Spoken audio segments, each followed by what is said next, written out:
এই মুহূর্তে ক্রীড়ামন্ত্রী, পশ্চিমবঙ্গের ক্রীড়ামন্ত্রী নিশীথ প্রামাণিক টেলিফোন লাইনে রয়েছেন। তিনিই প্রথম বলেছিলেন যে মেসি কাণ্ডের ফাইল ওপেন হবে।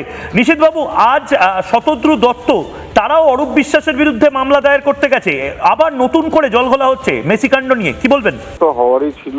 একদিকে আপনারা জানেন যে এটা একটা বাংলার ক্রীড়া জগতের কালো অধ্যায়, যে সময় সাধারণ মানুষ তাদের হয়তো অনেক আশা নিয়ে তারা মেসিকে দেখতে গিয়েছিল, অথচ এমন একটা পরিস্থিতি সেখানে তৈরি হয়েছিল যে মানুষ যে তারা বেঁচে এসেছিল, সাধারণ মানুষ যে পদপিষ্ট হয়ে মারা যায়নি, এটাই কিন্তু সেদিন মানে অনেক বড় ব্যাপার ছিল।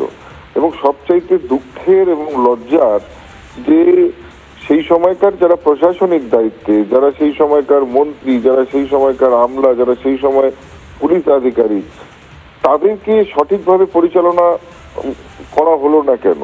সেই সময়কার প্রশাসনের একেবারে শীর্ষে যারা বসেছিলেন, যে মন্ত্রীরা, তারা কেন সেই বিষয়টাকে নিজের কন্ট্রোলে নিতে পারেনি?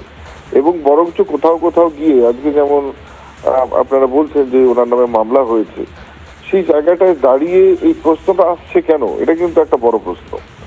আমরা বারবার বলেছি যে এই ঘটনার পেছনে যারা কুচক্রী, যাদের কারণে এইরকম ঘটনা ঘটেছে, আমরা প্রত্যেকে তাদের যে কাজ তারা করেছে, তাদের সেই কাজের সাজা, তাদের সেই ফল তাদেরকে পেতে হবে।